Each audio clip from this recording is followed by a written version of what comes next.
बच्चों 12वीं लेखाशास्त्र की कक्षा में आपका स्वागत है। बच्चों आज का जो प्रकरण है अधिलाभ विधि से ख्याति का मूल्यांकन। पिछले वीडियो में बच्चों हम लोगों ने एक सरल सा प्रश्न इस विधि के माध्यम से हल किया था और हम लोगों ने इस विधि को समझने की कोशिश की थी। आज एक दूसरे प्रश्न की सहायता से पुनः इस विधि को हम समझने का प्रयास करेंगे। तो आइए एक प्रश्न लेते हैं और उसको हल करने की कोशिश करते हैं। आइए प्रश्न पढ़ते हैं। उदाहरण 2, एक उदाहरण पहले वीडियो में हो चुका था।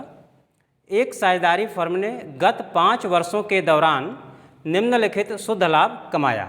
ठीक है बच्चों, प्रथम वर्ष में 40,000 कमाया, द्वितीय वर्ष में 50,000, तृतीय वर्ष में 55,000, चतुर्थ वर्ष में 70,000 और पंचम वर्ष में 85,000 रुपये इन्होंने कमाया है। ठीक है, अब नीचे सूचना दी जा रही है कि फर्म की विनियोजित पूंजी 5 लाख रुपए है। ठीक है बच्चों, प्रश्न में आपको बताया है कि कितना कैपिटल इन्वेस्टमेंट है। ठीक है, इसी को हम कैपिटल इम्प्लाइड बोल सकते हैं। तथा उचित प्रत्याय की दर, कहने का मतलब ऐसे ही फर्म, इसी टाइप की व्यवसाय में लगी हुई फर्म जो है सामान्य तौर से कितना परसेंट का प्रॉफिट अर्न करती है, तो ये 10% है। इसी को नॉर्मल रेट ऑफ रिटर्न भी बोला जाता है। ठीक है, तो दैट इज़ 10%। ठीक है, कि अगर कोई नया व्यवसाय करता है, इसी टाइप के व्यवसाय को करता है, तो उसे 10% का लाभ मिलना चाहिए जितना वो पूंजी लगाएगा उस पर। यह एक सामान्य लाभ की दर है। ठीक है, अधिलाभ यानी सुपर प्रॉफिट के 3 वर्ष के क्रय, ये बात आ गई। 3 वर्ष का क्रय, वर्षों का क्रय, year, number of year of purchase. ठीक है, तो ये हमेशा प्रश्न में दिया रहता है। यह बात की चर्चा पहले कर चुके हैं हम लोग। तो अधिलाभ के 3 वर्ष के क्रय मूल्य के आधार पर फर्म की ख्याति का मूल्य ज्ञात कीजिए, ये हमारा पूरा प्रश्न है। ठीक बच्चों, आइए इसको हल करके देखते हैं और सुपर प्रॉफिट विधि को समझते हैं। तो बच्चों सुपर प्रॉफिट मेथड में हम लोग सबसे पहले औसत लाभ की गणना करते हैं या वास्तविक लाभ की गणना करते हैं। ठीक है, तो हमारे पास 5 वर्षों का लाभ है, यहाँ औसत लाभ लेना उचित होगा। औसत लाभ हम लेंगे, कैसे लेंगे इसकी जानकारी आपको पहले भी दी गई थी। तो सबसे पहले एवरेज प्रॉफिट इक्वल टू इस 5 वर्ष के प्रॉफिट को हम लोग जोड़ेंगे, यानी 40,000, 50,000 प्लस 55,000 प्लस 70,000 प्लस 85,000 और इस जोड़ करके पूरे के अपान में 5 का हम भाग कर देंगे तो हमारा एवरेज प्रॉफिट आ जाएगा। आइए जोड़ लेते हैं पहले। 5, 5, 10, 0 हाथ लगा 1, 8, 1, 9, 9, 7, 16, 16, 5, 21, 21, 5, 26, 4, 30। बच्चों ये टोटल है 3 लाख बटे में 5, इसको काट देंगे 5 से, तो 60,000, 60,000 रुपया आया। यह हमारा एवरेज प्रॉफिट है। कहीं कोई समायोजन नहीं है, कोई दिक्कत नहीं है। तो पहला स्टेप हमने एवरेज प्रॉफिट निकाल लिया है। ये पहला स्टेप हो गया बच्चों।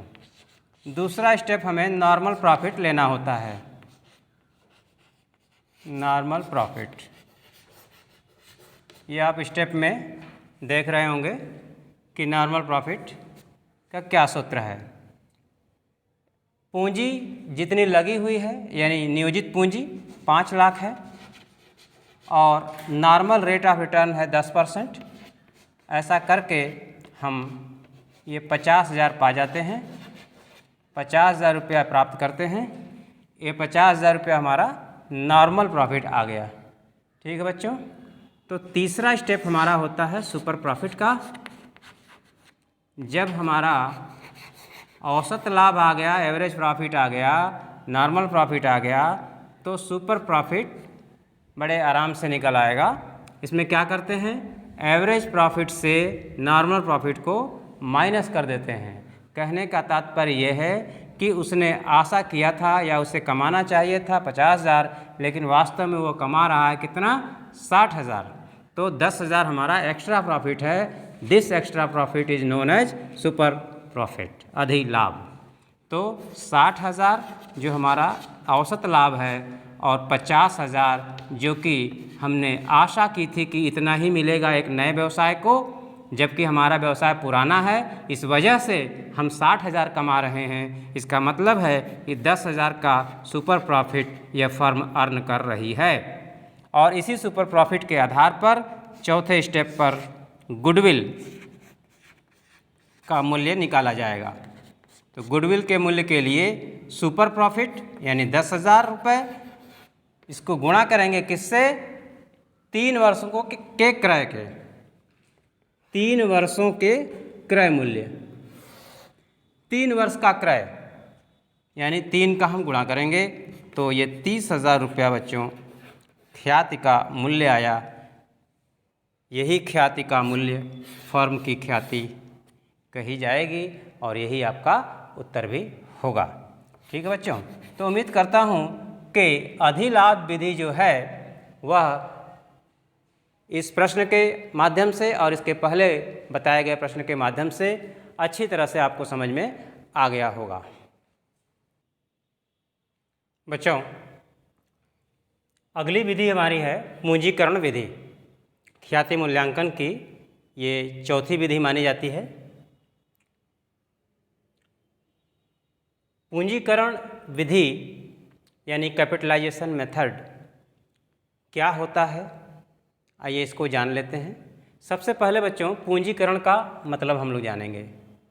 बच्चों, पूंजीकरण से आशय एक ऐसे विधि से है जिसमें एक निश्चित प्रतिशत के आधार पर एक निश्चित लाभ को प्राप्त करने के लिए कितनी पूंजी की आवश्यकता पड़ती है, इसी को हम पूंजीकरण कहते हैं। बात समझ में आई? एक निश्चित प्रतिशत अर्थात 10% का लाभ और एक निश्चित लाभ यानी 10,000 हमें चाहिए, तो हमें कितनी पूंजी लगानी चाहिए, इसी को हम पूंजीकरण कहते हैं। ठीक है, कहने का मतलब ये है कि अगर हम कैपिटलाइज्ड वैल्यू यहाँ निकालें,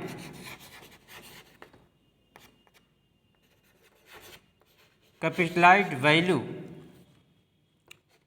तो हमें 10,000 का लाभ चाहिए और 10% चाहिए। ठीक है बच्चों, तो 10% का मतलब अपान 10 करके 100 से मल्टीप्लाई करेंगे, यानी 1 लाख रुपया का पूंजी होना चाहिए। अगर 1 लाख रुपए पूंजी हम लगाते हैं और 10% का हमें रिटर्न मिलता है, लाभ मिलता है, तो हमें 10,000 लाभ मिलेगा। ठीक है, इसका यही मतलब है। ठीक, अब हमारी पूंजी लगी कितनी है, देखिए हमारे पास तो संपत्ति 80,000 है कि नहीं, लेकिन कह रहा है कि 1 लाख लगाना चाहिए था। इसका ये मतलब हुआ कि 80,000 की तो संपत्ति लगी है और 20,000 रुपया ख्याति के रूप में है,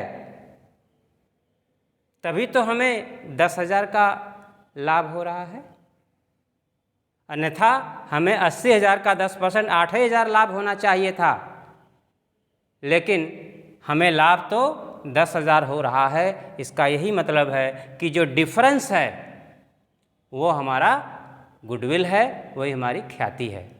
बस इसी कॉन्सेप्ट पर आधारित है हमारी यह पूंजीकरण विधि।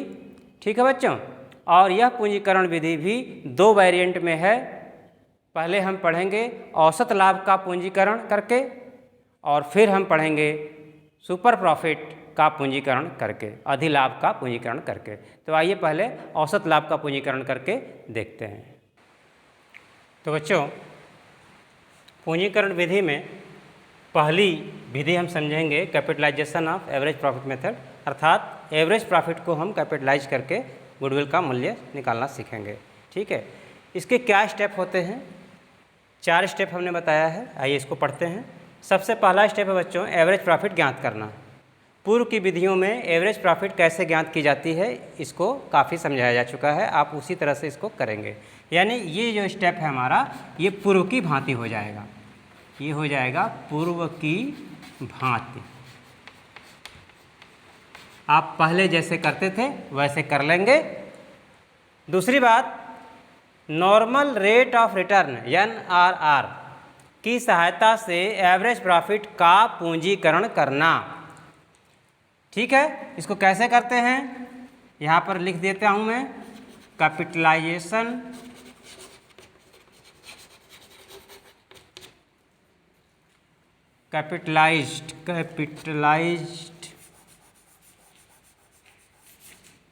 कैपिटलाइज्ड वैल्यू निकालेंगे।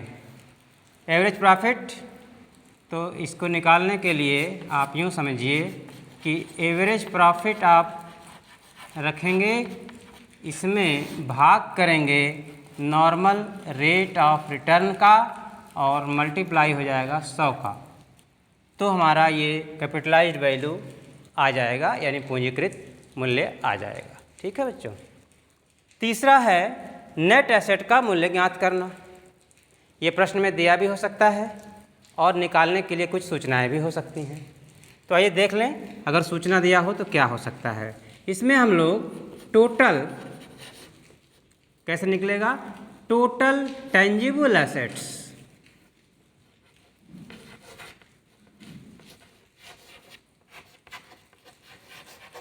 माइनस आउटसाइड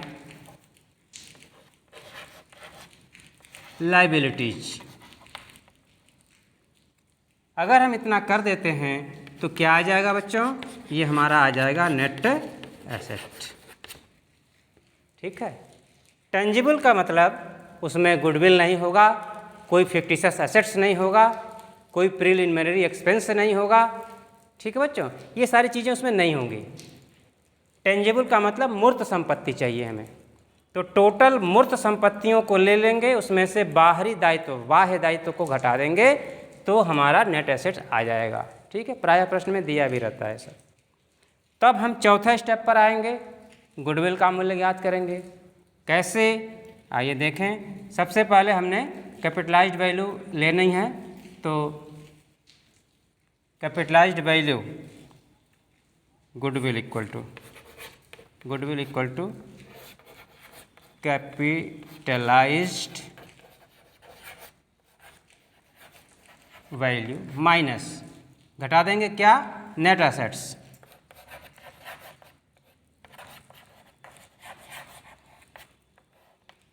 ऐसा कर देंगे, गुडविल का मूल्य हमें प्राप्त हो जाएगा। ठीक है बच्चों, ये स्टेप्स हैं और इन्हीं के साथ साथ मैंने इसके फार्मूले को भी बता दिया है, आप इसको देख लें। और अब हम इस विधि को एक प्रश्न लेकर के आपको समझाते हैं, अच्छे से समझ में आएगा आपको। बच्चों, प्रश्न हमने लिख लिया है, आइए पढ़ते हैं। एक फर्म का औसत लाभ 12,000 रुपये है, आपको एवरेज प्रॉफिट गणना नहीं करनी, प्रश्न में दिया हुआ है। फर्म की पूंजी 80,000 रुपये है, अर्थात फर्म का जो इन्वेस्टमेंट है, शुद्ध एसेट्स जिसको कह सकते हैं आप, नेटवर्थ जिसको कह सकते हैं, वह है हमारा 80,000 रुपये। और इस व्यवसाय पर 10% की आय अपेक्षित है, अर्थात ऐसे व्यवसाय पर 10% का नॉर्मल रिटर्न आपको मिलना चाहिए, ऐसा अनुमान किया गया है। ठीक है, तो NRR 10% हो जाएगा। पूंजीकरण विधि से ख्याति की राशि ज्ञात कीजिए। औसत लाभ दिया है तो निश्चित रूप से औसत लाभ का ही पूंजीकरण करके निकालेंगे, जो हमारी यह विधि कहती है। ठीक है, तो आइए स्टेप देखते हैं। सबसे पहले हमें देखना यह है कि हमारा औसत लाभ क्या है, प्रश्न में ही दिया हुआ है। ठीक, तो हम यहाँ पर लिख ले रहे हैं, average profit is equal to rupees 12,000, 12,000 रुपया है। उसके बाद बच्चों हमें कैपिटलाइज्ड वैल्यू निकालना है।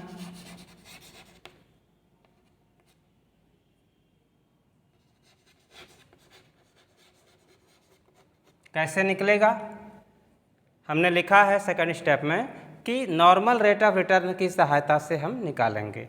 तो कैपिटलाइज्ड वैल्यू इक्वल टू होगा जितनी हमारी संपत्ति है यानी 80,000 रुपये इंटू 100, सॉरी यहाँ गलत हो रहा है, हमें कैपिटलाइज्ड किसका करना है बच्चों, इस औसत लाभ का करना है। तो यहाँ हमें लिखना चाहिए 12,000 इंटू 100/10।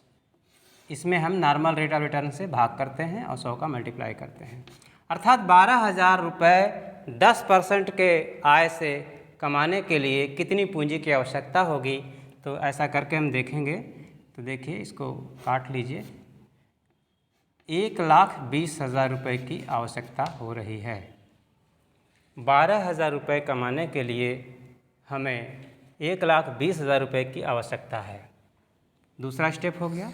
तीसरा स्टेप बच्चों, नेट एसेट्स या नेट कैपिटल चाहिए हमें। नेट एसेट्स प्रश्न में दिया हुआ है 80,000 रुपये, ये हमने लिख लिया। अब हमारी चौथी और अंतिम स्टेप है गुडविल। कैसे निकालेंगे गुडविल? सबसे पहले हमें कैपिटलाइज्ड वैल्यू लेनी है। देखिए यहाँ हम लिख भी दे रहे हैं आपको, capitalised value minus net assets, ये चीज़। वैल्यू आया है 1,20,000 माइनस 80,000 आपका नेट एसेट्स है। तो ये जो 40,000 रुपये आपका बच रहा है, यही चीज़ गुडविल है। ठीक है बच्चों, समझ में आया? बहुत ही सिंपल सा क्वेश्चन था। फर्म का औसत लाभ आपको दिया है, आपने उसको ले लिया, और फर्म की पूंजी यानी फर्म में कितना पैसा लगा हुआ है वो दिया हुआ है, और नॉर्मल रेट ऑफ रिटर्न दिया हुआ है। ये 3 सूचनाएं दी हुई हैं और आपको निकाल लेना है। तो हमने 12,000 पहले ये औसत लाभ लिख लिया, उसके बाद इसका हमने पूंजीकरण किया, कैपिटलाइज्ड वैल्यू निकाला। कैसे? इस 12,000 में 10% का भाग करेंगे। तो जब भाग करेंगे तो 10 नीचे आएगा और 100 ऊपर चला जाएगा, परसेंटेज जो होगा वो ऊपर चला आएगा। ठीक है, इसको हल करेंगे तो 1,20,000 आ गया। अब उसके बाद नेट एसेट जितनी भी दी हुई है प्रश्न में वो हमने लिख लिया 80,000, और चौथे स्टेप पर हमने इसमें से ये 1,20,000 में से 80 घटा करके 40,000 इसका मूल्य निकाल लिया।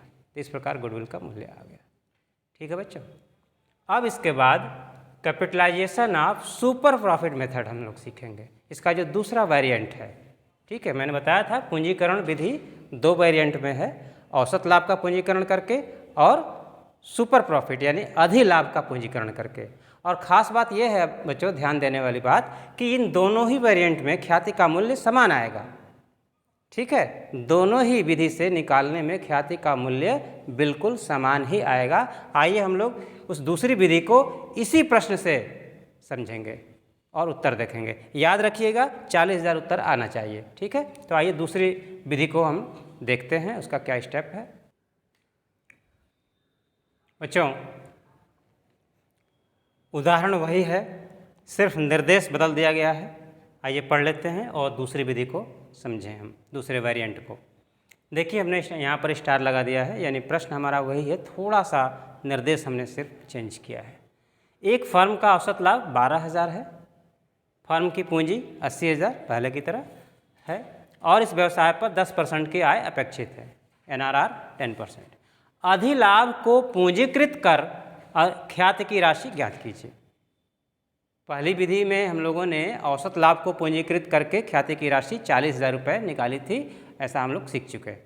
अब हम लोग अधिलाभ को पूंजीकृत करके, ठीक है, तो आइए इसमें देखा जाए क्या इसके स्टेप्स होते हैं। देखिए इसको भी समझ लेते हैं। Capitalisation of super profit method, इसका सेकंड वेरिएंट है पूंजीकरण विधि का। स्टेप 1 में हमें सुपर प्रॉफिट ज्ञात करना होता है। सुपर प्रॉफिट ज्ञात करना पहले भी हम लोग सीख चुके हैं, 2 प्रश्नों के सहायता से भी सीख चुके हैं। उनको हम इस स्टेप को हम पुरानी विधियों से ही सीखेंगे और करेंगे। उसके बाद गुडविल निकल आएगी। गुडविल के लिए हम लोग सुपर प्रॉफिट को पूंजीकृत कर देंगे, गुडविल का मूल्य आ जाएगा। ये हमारा फार्मूला है। ठीक है, आइए इस प्रश्न को लगा करके देखेंगे, ये सारी बातें समझ में आ जाएंगी। तो सबसे पहले हमें क्या कह रहा है, सुपर प्रॉफिट ज्ञात कीजिए। ठीक, प्रश्न में हमें सुपर प्रॉफिट सीधे सीधे नहीं दिया हुआ है, तो हमें पहले पूर्व ज्ञान का सहारा लेना पड़ेगा। देखिए उसमें क्या दिया हुआ है, औसत लाभ दिया हुआ है, फर्म की पूंजी दी हुई है और NRR लिया हुआ है। तो सबसे पहले हम लोग इस स्टेप तक आने के लिए क्या करते हैं, ये देखिए।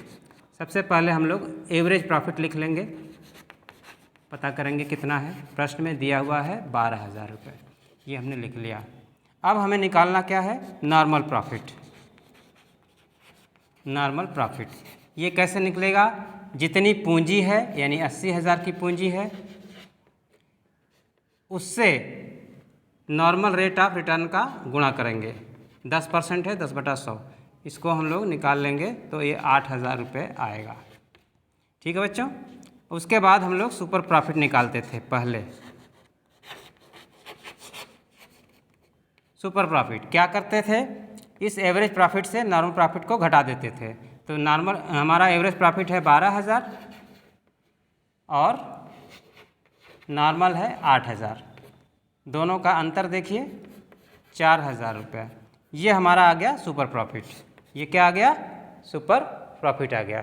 तो हम लोग इस स्टेप पर आ गए, पूर्व ज्ञान का सहारा लेकर के आ गए। अब हमें क्या करना है, गुडविल सीधे निकालनी है। गुडविल GW ही लिख दिए हैं, समझ जाइए आप इसे। गुडविल क्या करेंगे, सुपर प्रॉफिट अपॉन NRR। तो सुपर प्रॉफिट कितना है, 4,000 है बच्चों, NRR 10 है और 10% है तो परसेंट ऊपर चला जाएगा 100। अब आप इसको देख लीजिए कितना आ रहा है, 40,000 आया। ये 40,000 गुडविल आया। ठीक है, तो अभी आपको बताया था मैंने कि इसके जो पहला मेथड था सुपर प्रॉफिट के बजाय, जब हमने औसत लाभ का पूंजीकृत किया था तो 40,000 गुडविल आई थी, और हमने कहा था कि इसके दोनों वेरिएंट से हम गुडविल का समान मूल्य ही प्राप्त करेंगे, जो ये दिख भी रहा है। तो उम्मीद करता हूँ बच्चों कि इस प्रश्न से आपको इस विधि को समझने में काफ़ी मदद मिली होगी और आप दोनों वेरिएंट अच्छे से समझ गए होंगे। ठीक है बच्चों, तो इस विधि को यहीं समाप्त करते हैं। अब अगले वीडियो में अगली विधि के साथ मिलेंगे। धन्यवाद।